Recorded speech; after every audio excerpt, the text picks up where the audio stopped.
నమస్తే welcome to INP news. Railway Koduru పట్టణంలోని సరస్వతి కళ్యాణ మండపం నందు ఈ నెల 14వ తేదీ జనసేన పార్టీ ఆవిర్భావ సభకు అభిమానులను ప్రజలను ఏ విధంగా ఆవిర్భావ సభకు తీసుకువెళ్లాలని రైల్వే కోడూరు ఎమ్మెల్యే ప్రభుత్వ విప్ అరవ శ్రీధర్ మరియు 7 నియోజకవర్గాల జనసేన పార్టీ ఆవిర్భావ సభ ఇన్ఛార్జ్ అధికారి కృష్ణ, జనసేన నాయకులు జోగినేని మణి, కడప జనసేన పార్టీ 14వ తేదీ ఆవిర్భావ సభ ఇన్ఛార్జ్ తాతంశెట్టి నాగేంద్ర తదితరులు మాట్లాడారు. కార్యక్రమంలో జనసేన సీనియర్ నాయకులు Pagadala Chandrasekhar, Janasena Rayalaseema zone co convener Pagadala Venkatesh brothers కార్యక్రమంలో పాల్గొన్నారు. పిఠాపురం చిత్రాడలో 14వ తేదీన 12వ ఆవిర్భావ సభకి ఈరోజు చర్చించినటువంటి మీ అందరికీ ఇక్కడ వచ్చేసినందుకు ప్రతి ఒక్కరికి పేరు పేరున నా ధన్యవాదాలు. అదేవిధంగా మన రాజంపేట పార్లమెంట్ ఇన్ఛార్జిగా వచ్చేసినటువంటి అధికారి కృష్ణానికి, అదేవిధంగా తాతంశెట్టి నాగేంద్ర గారికి, మణియన్న గారికి, అదేవిధంగా మైసూరుపల్లి సర్పంచ్ గారికి, ప్రతి ఒక్కరికి స్టేజ్ మీద పెద్దలకి ప్రతి ఒక్కరికి పేరు పేరున నా ధన్యవాదాలు తెలుపుతున్నాను. రేపు పిఠాపురం చిత్రాడలో జరిగే 12వ ఆవిర్భావ దినోత్సవం రాష్ట్రంలోనే చరిత్రలో నిలిచిపోయేలాగా మన జనసేన పార్టీ అక్కడ ప్రోగ్రాం అరేంజ్ చేయడం జరుగుతుంది. అదేవిధంగా లాస్ట్ జనసేన పార్టీ ఏదైతే 2014 నుంచి మన ప్రతి సంవత్సరం జరుగుతుంది.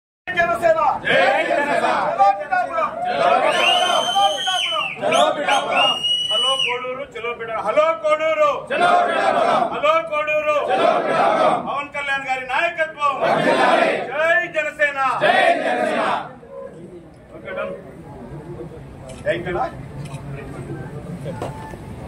చెలో పిఠాపురం కార్యక్రమంలో భాగంగా మా ప్రీతమ ఎమ్మెల్యే గారు, మా అన్నమయ్య జిల్లా సమన్వయకర్త అధికారికి సోదర సమానం మా అన్నగారు అయినటువంటి కృష్ణారామ గారు కోడూరు రావడం జరిగింది. ఈ యొక్క కార్యక్రమం జయప్రదం చేసి మేము పిఠాపురం వచ్చేదానికి సమయం సందర్భాలు కావాల్సిన వెహికల్స్ డిస్కషన్ చేసుకుని సమయ కమిటీ మీటింగ్ జరిపి 5 మండలాల నుంచి ఏ విధంగా జర్నీ చేయాలి, ఎట్లా అక్కడ వసతులేమి, ఇక్కడ పరిస్థితులేమి, అక్కడ పరిస్థితులేమి, ఇక్కడ నుంచి ఏ టైంకి బయలుదేరా, ఏ టైంలో మీటింగ్ అవుతా, తర్వాత ఏ విధంగా బయలుదేరాలా, పోయిన వాళ్ళు అదే విధంగా క్షేమంగా ఇంటికి చేరేటట్టు కార్యకర్తలతో, లీడర్లతో అందరితో మా అన్న కృష్ణ అన్నగారు అందరితో మాట్లాడడం అయింది. అలాగే ఎమ్మెల్యే గారు కూడా 5 మండలాలకు 5 బస్సులు, దానికి కావాల్సినటువంటి మెటీరియల్ అంటే పోయేటప్పుడు నైట్ భోజనం, పొద్దున్నే టిఫిన్, మధ్యాహ్నం మళ్ళీ భోజనం, ఆ నైట్ భోజనం, రిటర్న్ మళ్ళీ క్షేమంగా తిరుపు రావాలని చెప్పి ఎమ్మెల్యే గారు మేము చెప్పడం జరిగింది. దాని మీద ఈరోజు ఈ కార్యక్రమం నిర్వహించడం అయింది. స్నేహితులు అయినటువంటి శ్రీ అధికారి కృష్ణ గారికి, అన్నమయ్య జిల్లా సమన్వయకర్తగా విచ్చేసినాడు. ఈరోజు పుష్కర కాలం అంటే 12 సంవత్సరాలు జనసేన ఆవిర్భావం. జనసేన పార్టీ ఆవిర్భావంలో 100% రైల్వే కోడూరు మార్పు ఉంది.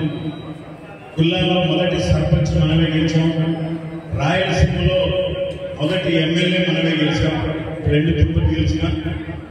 అలా అంత ప్రాశస్త్యం ఉన్నటువంటి ఇక్కడి నుంచి లక్షలాదిగా, అంటే రేపు రాబోయే రాజకీయం ఎలా ఉంటుంది, క్షేత్రస్థాయిలో మన పార్టీని అవహేళన చేస్తున్నటువంటి ఇతర పార్టీలకు ధీటుగా ఏ విధంగా భిన్నంగా గ్రౌండ్ లెవెల్లో తయారు చేయాలనడానికి ఆల్రెడీ సన్నాహం పార్టీ ఆఫీసులో స్టార్ట్ అయిపోయింది. నన్ను ఒక 7 నెలలు వదిలేయండి. మీడియా సోదరులకు నా నమస్కారం. ఈరోజు కోడూరు అసెంబ్లీలో మా ముఖ్య సమావేశం ఏమంటే, మేము 11 సంవత్సరాలు మా జన సైనికులు, జనసేన కార్యకర్తలు, వీర మహిళలు అందరూ చాలా కష్టాల్లో పార్టీ నడిపినారు. ఇప్పుడు 12వ ఆవిర్భావ దినోత్సవం 14 చెలో పిఠాపురం ఆ ప్రోగ్రాంకు మేము ఇక్కడ మా ఎమ్మెల్యే గారు మేమంతా కలిసి ఈ ప్రోగ్రాం ఎలా చేసుకోవాలా, ఇక్కడి నుంచి ఎలా తీసుకోవాలా, మా జన సైనికులు, వీర మహిళలు అందరినీ నేనంతా ఇక్కడికి వచ్చినాం. ఈరోజు ఈ సమావేశం ముఖ్య కారణం అది. కానీ మా ఇక్కడ ఉత్సాహం చూస్తుంటే, కోడూరులో ఉత్సాహం చూస్తుంటే నిజంగా మా పవన్ కళ్యాణ్ ఎందుకు ఎన్నుకున్నారు కోడూరులో అంటే ఇప్పుడు అర్థమైంది ఇక్కడ చూసిన లీడర్స్ జనసేన నాకు అర్థమైంది ఇంత ప్రేమ కోటూరుని ఎందుకు ఉంది పవన్ కళ్యాణ్ కానీ అప్పుడు అనుకున్నా కళ్యాణ్ గారికి అని.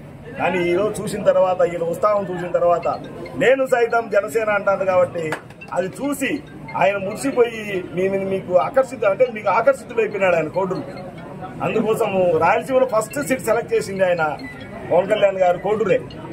ఆ కోటూరు మీద అంత అభిమానం ఉన్న కోటూరు మీద ఆయనకు ఫస్ట్ రావడమే పంచాయతీ ఎన్నుకోవడం. 3,000 చిల్లర పంచాయతీలు ఉంటే ఆ పంచాయతీలో మైసూరారుపల్లి పంచాయతీ మాత్రం ఎన్నుకోవడం అనేది కూడా ఈ కోటూరు అదృష్టం. ఎందుకంటే కళ్యాణ్ గారు మనసులో ఒకసారి పడితే కళ్యాణ్ గారు ఎవరిని మర్చిపోడు. అందుకోసం రేపు మేము జరగబోయే పండగ మార్చి 14వ తేదీ మా ఆవిర్భావ దినోత్సవ పండగకు మేమంతా ఇక్కడి నుంచి తరలి వెళ్తున్నాం. చాలా ఉత్సాహంగా ఉన్నారు మా వాళ్ళంతా. తండోపతండాలకు వచ్చేదానికి రెడీగా ఉన్నారు. కానీ దూరం కాబట్టి కష్టపడిన కార్యకర్తలు మాత్రమే పోవాలని మేము డిసైడ్ చేసుకున్నాం. చాలా దూరం రానుపోని సమస్యలు వస్తాయని. కానీ మా కళ్యాణ్ గారు అన్ని ఆలోచించి ఇంతమంది కమిటీలు వేసి అందరూ స్వేచ్ఛగా తీసుకుపోవాలని వాళ్ళకు మార్గ మధ్యంలో భోజనాలు కానీ టిఫిన్లు కానీ వెహికల్స్ కానీ ఎక్కడ సమస్యలు జరగనికుండా ఇన్ని చేయాలని 500 మందిని కమిటీలు వేశారు. అంటే ఆయన అంత జాగ్రత్తగా మన అనే వ్యక్తిని అంత జాగ్రత్తగా చూస్తారంటే ఆ జన సైనికులు కానీ ఆయన కార్యకర్తలు కానీ ఎంత గొప్పగా చూసుకుంటాడో మనం ఊహించుకోవాల్సిన అవసరం లేదు. అందుకోసం జై జనసేన, జై పవన్ కళ్యాణ్.